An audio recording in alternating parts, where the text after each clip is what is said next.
চার কোণে চারটে সরকারি কে, সুতোটাই বা কে? আর এই যে ঘরের তলায় পঞ্চ ঘুরি দিল, ওই পঞ্চ ঘুরিটাই বা কে? ওই অধিবাসের বরণ বেলাটাই বা কি? প্রত্যেকটা জিনিসের মানে আছে। এটাই হলো কীর্তন। খাটি আমার নাতনি বলে, দাদু তোমাকে একটু নাচাতে হবে। হ্যাঁ, এই করে নাচলে কীর্তন হয় না বাবা। অন্তর নাচবে, মন্থন হবে, ধর করে রস করবে, এর নাম কীর্তন। আমার শত শত ভক্তের প্রয়োজন নাই। ভক্তি মার্গের ভক্ত যারা এখানে বসে আছে, এই ভক্তি কথা পেতেই আমার যথেষ্ট। এই ভক্ত কথাই আমার হাজার হাজার লাখ লাখ কোটি কোটি। তাই এই ভক্তের প্রত্যেকটি ভক্তের চরণে আমার কোটি কোটি ধন্যবাদ করলাম।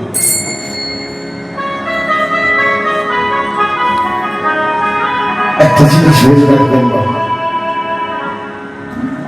ভগবানকে পারতে গেলে কি করতে হবে? এক কথায় বলতে হবে, ভগবানকে সন্তুষ্ট করতে হবে।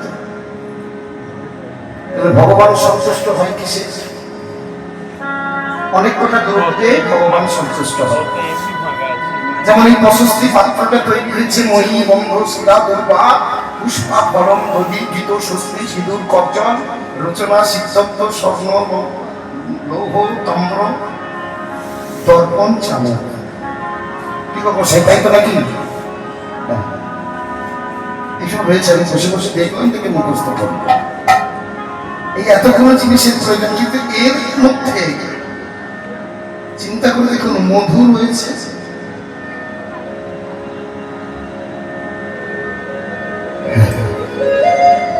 এই মধু মিষ্টি জাতীয় তো না টক? কি মধু কুকিত মিষ্টি, মিষ্টি খেয়েছিস? মানে বুঝিয়েছি। আসলে ভগবান আমাদের সেই শক্তিটা দিয়েছে, বুঝতে পারি আমরা কাঠটা আছে ভাতা আস্বাদনের রস জিভে ঠেকালেই বলে তো উঠে পকড়ে ছাও। তাহলে যে আস্বাদন করতে জানে সেটা কিন্তু গুরুদেব, আর যে শোভন করতে জানে সেটা হলো শিষ্য। এই গুরুদেবের জিহ্বা লাগলে শিষ্যের কর্ণমূলে যখন মিলন হয়, মন্থন হয়, তখন তার চরিত্র অবশ্যই সেই শ্মশানটা যে আস্তে আস্তে ফুলের বাগানে পরিণত হচ্ছে। তিনি জিহ্বার আস্বাদন সেখানে করবেন। ভগবানের ঠিকানা দিয়ে দিলাম, রাস্তা দেখিয়ে দিলাম, এই ব্যক্তি আস্তে আস্তে আস্তে আস্তে দিয়ে ভগবানের কাছে যাওয়ার চেষ্টা কর। উদ্যমী নাহি সিদ্ধি, চেষ্টা ছাড়া কোনো কাজ সফল হয় না।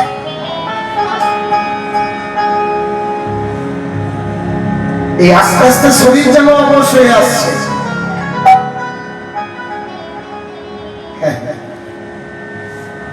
বাবা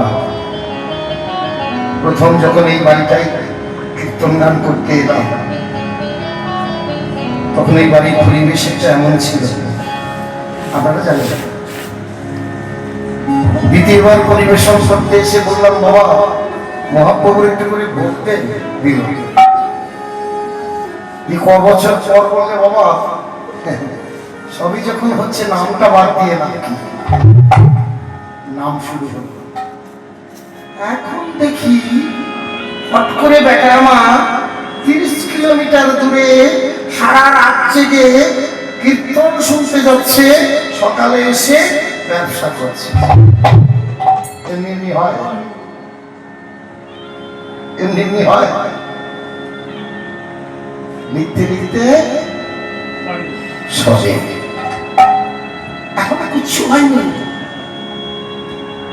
এই লেখা শুরু হচ্ছে মাত্র। মাত্র লেখা শুরু হচ্ছে, এর মধ্যে যেন খুব সাবধান, কালি যেন ফুলে চলবে না,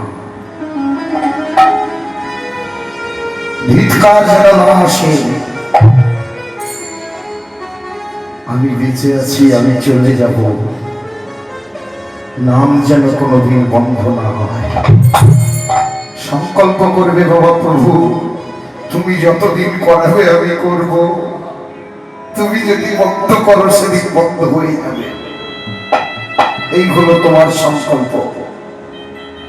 আরেকটা ছোট্ট করে বলে দেবো, যতদিন তোমার বাড়িতে নাম হবে, যদি সম্ভব হয় মাইকটাকে রেখে দিস বাবা।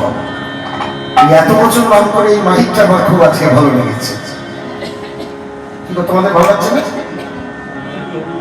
সঙ্গবন যদি ভালো না থাকে, সঙ্গত যদি ভালো না থাকে, তাহলে কি করে ভালো হবে? আমার ছেলে মেয়ে স্ত্রী সবাই যদি ভালো হয়, তবে এই তো তার নাম সংসার।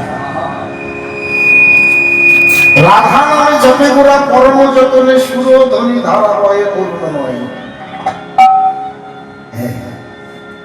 গৌরীদাসকে তাকাতে তাকাতে বড্ড নেশাগ্রস্ত হয়ে পড়েছে। আর নেশা হলে কি হয়? যদুকে মধু দেখি আর মধুকে যদু দেখি। যারা নেশা করে লক্ষ্য করে দেখো, অন্যজনের নাম দেখাবে, তুই নয়, বুঝতে পারবে। তাই গৌরীদাসকে দেখে বড় নেশা হয়েছে। আর গৌরীদাসকে দিকে তাকিয়ে বলছে, তুমি হে পরম সখা, পরম শহীদ,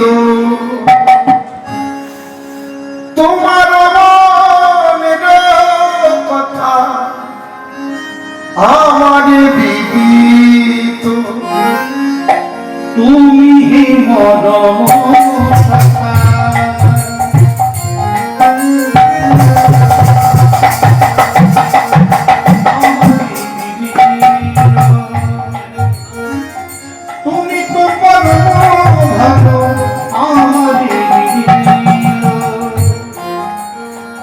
খুলে খুলে বলে দি,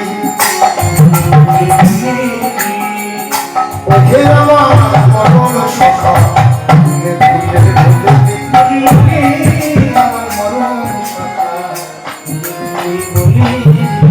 মরণ সখা মানে খুবই আপন, তার কাছে সমস্ত কথা বলতে খুলে কোনো বাধা নেই। তাই বলছে, তুমি হে মরম সখা পরম সহিত, আমার মনের কথা তোমার বিদিত। কি বলা রাধা রাধা